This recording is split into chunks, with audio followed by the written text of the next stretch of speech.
Good morning student. In our previous lesson we discussed about business letter. Today we discuss job application. How to write a job application in any firm, any company or in any school. Question. सबसे पहले हम जो question method से हम जो हमारा answer लिखते हैं, आज हम वापस अपना क्वेश्चन पढ़ते हैं, उसे समझते हैं, उसके बाद में अपना आंसर लिखना चालू करेंगे। सबसे पहले question, government senior secondary school seat number 12, government school seat number 12 requires, उसे चाहिए गेस्ट फैकल्टी टीचर। क्या चाहिए? गेस्ट फैकल्टी टीचर चाहिए। इसके लिए टू टीच ड्राइंग। किस कौन सी पोस्ट के लिए यहाँ से एप्लीकेशन निकले, कौन सी पोस्ट के लिए वैकेंसी है? वो है ड्राइंग के लिए। ठीक है। यू आर, आप यहाँ पर आपको यू आर पोस्ट ग्रेजुएट, आप क्या है? पोस्ट ग्रेजुएट है। किसमें पोस्ट ग्रेजुएट है?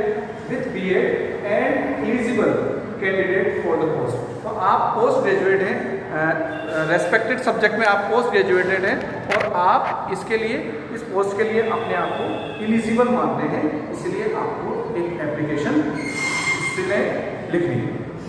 सबसे पहले स्टूडेंट्स, हमारा पैटर्न मैंने आपको बताया था कि हमारा जो पैटर्न होता है वो पैटर्न क्या होता है? सबसे पहले हम हमारा जो सेंडर एड्रेस होता है, इस एप्लीकेशन को लिखने वाला या इस एप्लीकेशन को भेजने वाला जो व्यक्ति है वो अपना एड्रेस सबसे ऊपर अपना एड्रेस मेंशन करता है। तो इसमें मान के चलिए यू आर, तो यहाँ पर किसी का नाम, प्रॉपर नाम नहीं दिया हुआ है, तो आप किसी भी व्यक्ति को या किसी भी एड्रेस को आप अपनी तरफ से अज्यूम करते हुए लिखेंगे। जैसे लिखते हैं 90 शिव ज्योति कॉलोनी,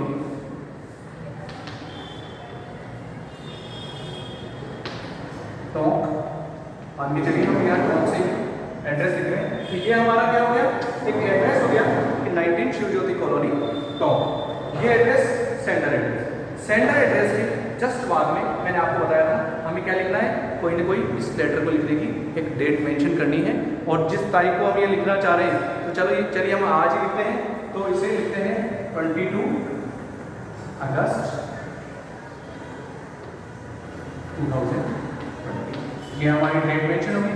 डेट मेंशन करने के बाद में आपको याद होगा, मैंने आपको फॉर्मेट में बताया था कि जो रिसीवर होगा, जिससे हम ये एप्लीकेशन लिखने जा रहे हैं, उसे हम उसका एड्रेस हम इसके जस्ट नीचे लिखेंगे। और वो रिसीवर कौन है? प्रिंसिपल। प्रिंसिपल कहाँ के? गवर्नमेंट सीनियर सेकेंडरी स्कूल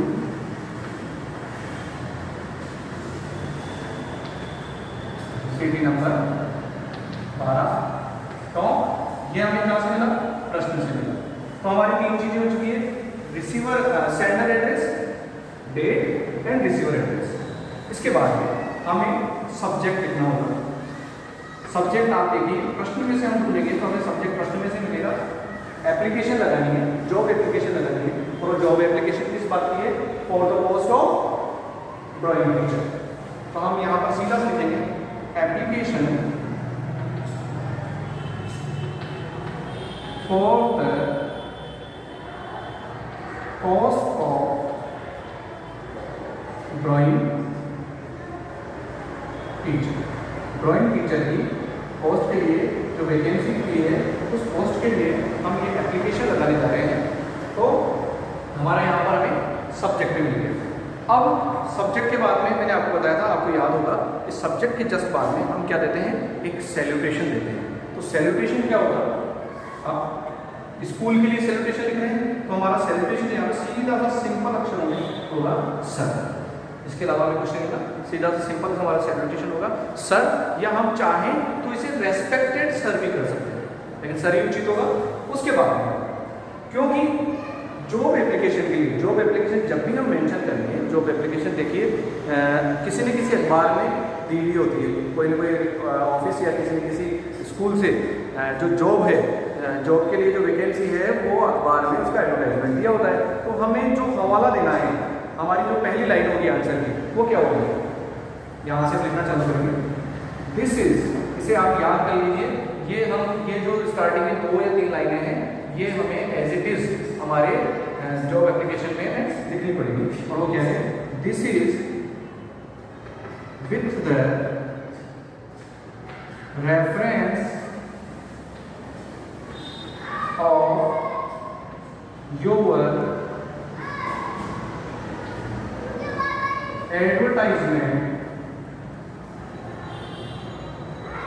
अब एडवर्टाइजमेंट किसी न किसी अखबार में निकला हुआ होगा, किसी न किसी अखबार में विज्ञापन दिया होगा, तो उस रेस्पेक्टेड अखबार का हम नाम लिख सकते हैं। एडवर्टाइजमेंट इन Rajasthan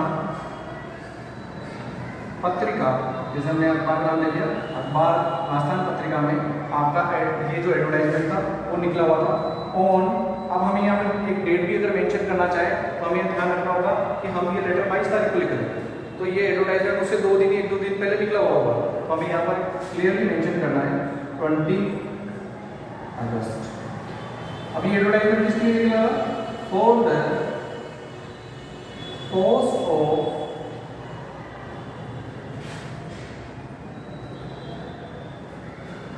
drawing teacher as guest faculty. Guest faculty में ये एप्लीकेशन, गेस्ट फैकल्टी के अंदर ये जो स्कूल है, उस स्कूल ने गेस्ट फैकल्टी में ये हमें क्या दिया था, एक जॉब एप्लीकेशन निकली हुई है। यहाँ तक हमें, यहाँ तक आपके समझ में आ गया होगा कि हमारी जो फर्स्ट लाइन्स होगी, फर्स्ट लाइन्स क्या होगी कि किसी भी कंपनी से अगर जॉब निकलती है तो हमें ये इन 3 लाइनों का उपयोग करते हुए, ठीक है, जिस पोस्ट के लिए जॉब निकली लास्ट में जो पोस्ट लिखते हुए ये 3 लाइनें हमें सबसे पहले जमानी होगी। फिर उसके बाद में आप जो लिखेंगे वो लिखेंगे I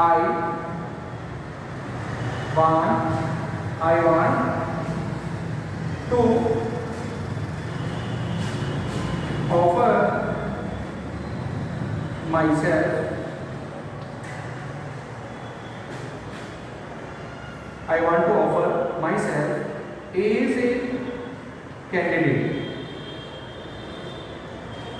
for the post।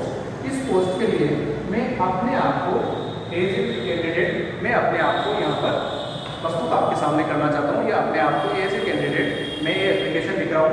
फिर उसके बाद में जो नेक्स्ट जो पेरा होगा, मैंने आपको कहा कि हम जो हमारी बॉडी लेटर की जो बॉडी बनाते हैं उसमें 1 या 2 पैराग्राफ हम यूज़ कर सकते हैं, ठीक है। तो नेक्स्ट पेरा होगा, उसके बारे में मुझे अपने बारे में, यानी कि आप इस लेटर को लिख रहे हैं तो अपने बारे में जो आपकी क्वालिटीज़ है वो आपको इस क्लियरली इस लेटर में मेंशन करनी होगी। जैसे अभी आप वर्तमान में क्या कर रहे हैं, तो आप लिख सकते हैं at presently I am working as a drawing teacher in a reputed art school। अभी वर्तमान में मैं एक आर्ट स्कूल में, एक रेपुटेड आर्ट स्कूल में जॉब कर रहा हूँ। यहाँ तक हमने अपने बारे में लिखा। फिर उसके बाद में हम जो लिखेंगे स्टूडेंट्स, यहाँ तक आपको नजर कि आई हैव पार्टिसिपेटेड, मैंने भाग लिया है, पार्टिसिपेट यानी भाग लिया, participated in national art, national का अब यहाँ पे इसे अगर थोड़ा सा इसको हाईलाइट करना चाहे तो हम नेशनल आर्ट फेस्टिवल में मैंने भाग लिया है। इसके आगे क्या लिखा हूँ मैं, नेशनल आर्ट फेस्टिवल में भाग लिया है। I got gold medal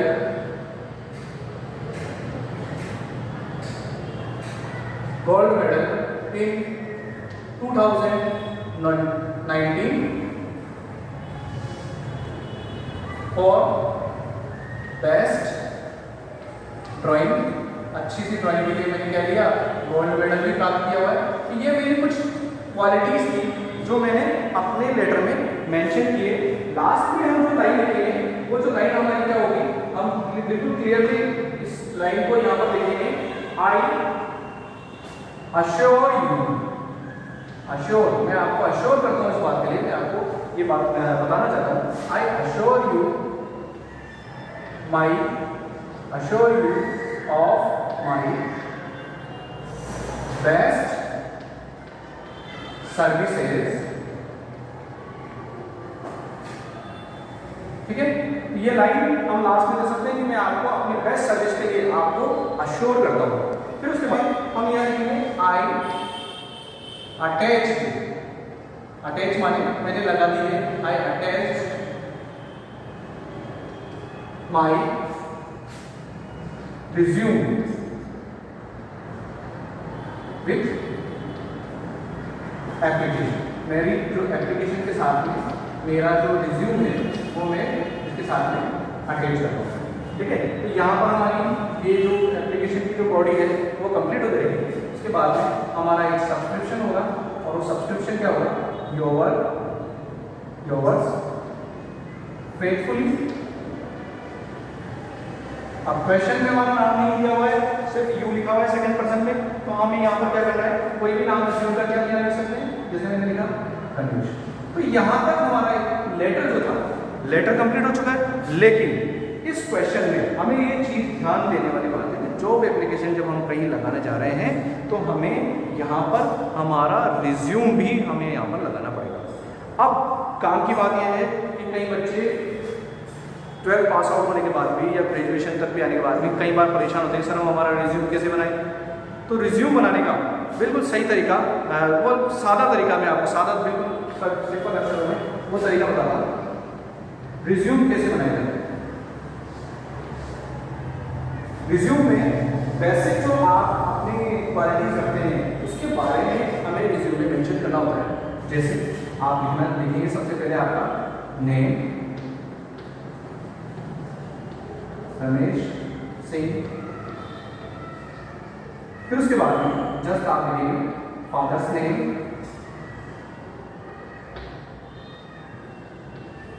Suresh Singh, फिर उसके बाद में आप अपनी डेट ऑफ बर्थ मेंशन कर सकते हैं।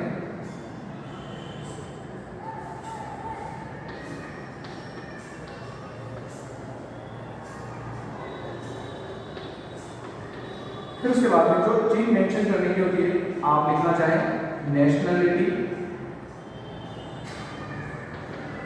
नेशनलिटी हमारी क्या है, इंडियन।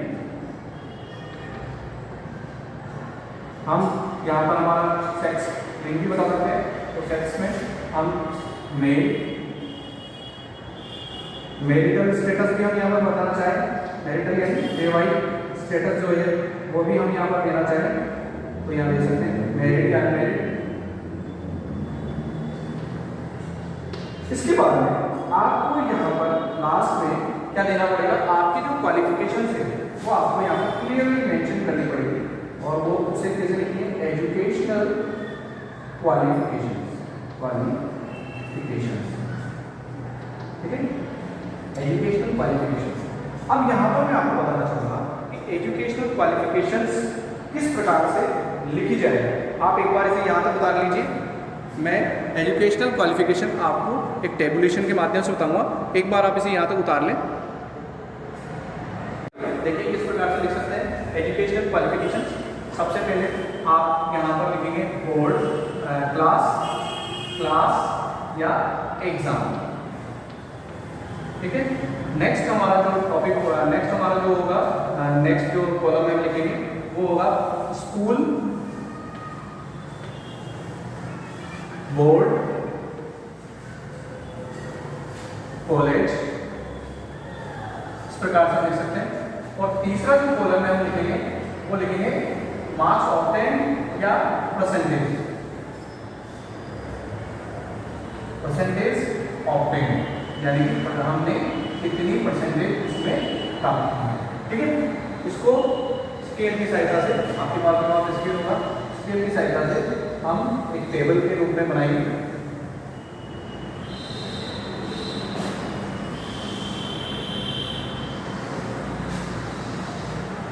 देखिए, सबसे पहले हम कौन सी क्लास को लेंगे? सबसे पहले हमने 10th ले लिया। 10th हम कहाँ से करते हैं? BACR अजमेर से, board of secondary education Rajasthan Ajmer. अब अजमेर से आपने बोर्ड के लिए तो आपकी जो परसेंटेज होगी आप अज्यूम करके लेटर के रूप में जब भी आप लिख रहे हैं तो आपकी जितनी भी परसेंटेज है 70% आप यहाँ लिख सकते हैं, ठीक है। फिर उसके बाद में 10th के बाद में आपने 12th किया। 12th में आपने कहाँ से किया? BACR अजमेर से। आपने लिख दिया यहाँ पे, और 12th में आपकी कौन सी परसेंटेज बनी? 78%। ओके, नेक्स्ट जब आप लिखने जा रहे हैं 10 कर लिया, 12 कर लिया, तब आप लिखेंगे यहाँ पे BA आपने की, मान के चलिए MDS यूनिवर्सिटी।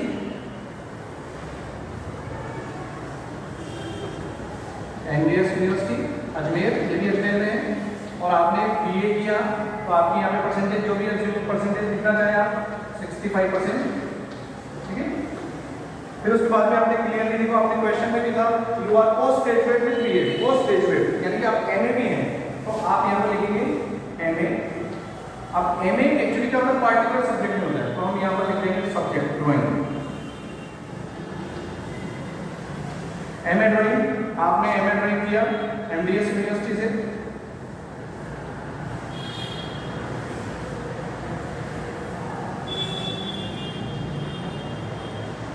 और आपने वो किया 70% से, ठीक है।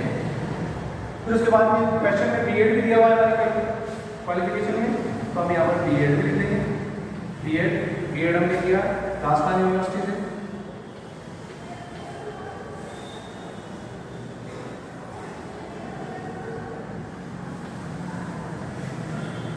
और ये हमने 80% से किया। ये सारी क्वालिफिकेशन विद परसेंटेज बनाते हुए इस टेबुलेशन में अगर हम दिखाएंगे तो दिखने में भी सुंदर होगा, हमारा एग्जामिनर भी इससे अट्रैक्ट होगा और हमारे मार्क्स भी पूरे आएंगे। तो स्टूडेंट्स, आज मैंने आपको कि किस प्रकार से जॉब एप्लीकेशन लिखी जाती है वो अपने इस क्लास में समझाने की कोशिश की है। I hope you understand the lesson. आप घर जाकर आप घर पर एक एप्लीकेशन लेंगे, किसी भी कंपनी में निकली हुई कोई भी जॉब की एप्लीकेशन लेंगे और कोशिश करेंगे किस प्रकार से अधिक से अधिक संख्या में अपने लेटर लिखें। Okay, thank you.